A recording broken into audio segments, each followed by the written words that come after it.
देश भर में लोकसभा चुनाव का बिगुल बज गया है। झारखंड का चतरा लोकसभा क्षेत्र में चुनाव 5वें चरण में यानी कि 20 मई को होगा, परंतु प्रत्याशियों को लेकर यहां अभी भी सस्पेंस बरकरार है। राजनीतिक पार्टियों के द्वारा अभी तक यहां प्रत्याशियों का चयन नहीं होने के पीछे स्थानीयता का मुद्दा तेज होना भी एक कारण माना जा रहा है। इसी बीच इस बार ऐसा लग रहा है कि इंडिया अलायंस ने चतरा के अखाड़े में लालटेन जलाने की जिम्मेवारी सत्यानंद भोक्ता के कंधों पर दे दी है और इसी के साथ ही सत्यानंद के डोलते मन पर भी विराम लग गया है।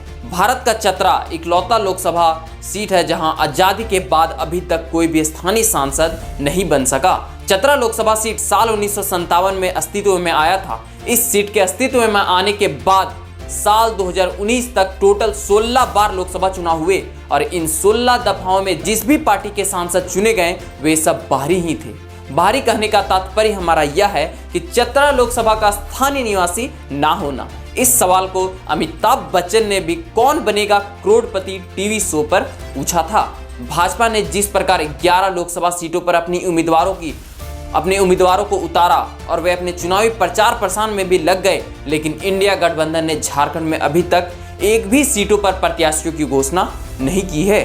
शायद यही देरी गठबंधन के घटक दलों को पसंद नहीं आ रही है। हम बात कर रहे हैं चतरा लोकसभा सीट की। लोकसभा चुनाव के लिए इंडिया गठबंधन की ओर से सीट बंटवारा की घोषणा में देरी के बीच झारखंड में मंत्री और राजद के विधायक सत्यानंद भोक्ता ने बुधवार को चतरा लोकसभा सीट से अपनी उम्मीदवारी की घोषणा कर दी है। हालांकि सत्यानंद भोक्ता ने यह भी कहा कि यह गठबंधन का ही फैसला है कि आरजेडी चतरा से चुनाव लड़ेगी और पार्टी ने मुझे मैदान में उतारने का फैसला किया है।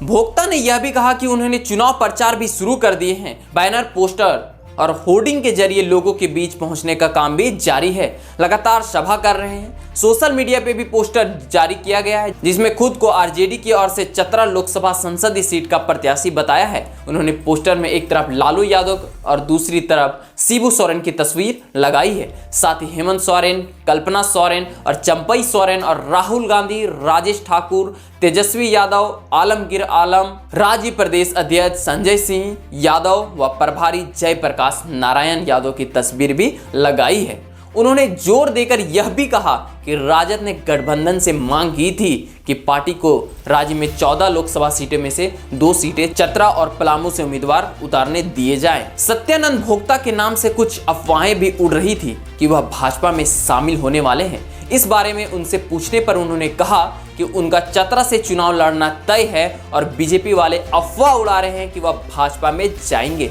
यह मतदाताओं को उलझाने के लिए किया जा रहा है। उन्होंने इसमें से एक यह भी बात कही थी कि राजद को न केवल चतरा बल्कि पलामू भी मिलेगा। उन्होंने पलामू लोकसभा सीट से ममता भूया को आरजेडी का उम्मीदवार बताया है और कहा कि इन दोनों सीटों पर हमारी जीत पक्की है।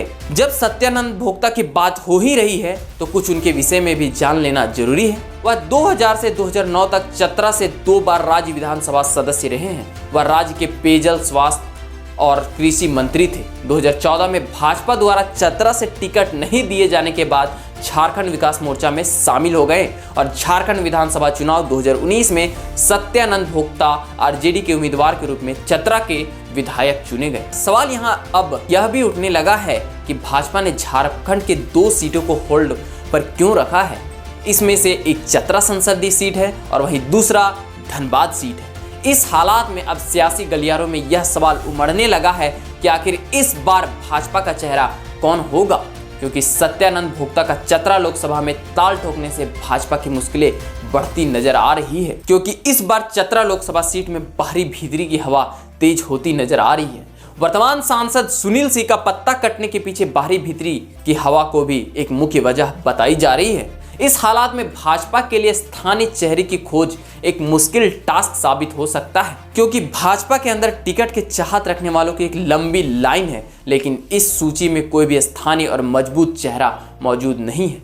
हालांकि भाजपा अपनी चौंकाने वाली फैसले के लिए जानी जाती है, तो किसी भी स्थानीय चेहरे का ऐलान कर एक ही झटके में सारे कयासों पर विराम लगा सकती है। तो यह वीडियो आपको कैसी लगी यह हमें कमेंट में जरूर बताएं और अगर यह वीडियो आपको इन्फॉर्मेटिव लगे तो अपने दोस्तों के साथ शेयर करें और हमारे YouTube चैनल को भी सब्सक्राइब करना ना भूलें। तो चलिए मिलते हैं इसी प्रकार के कुछ और वीडियो के साथ, तब तक के लिए झारखंडी जोहार।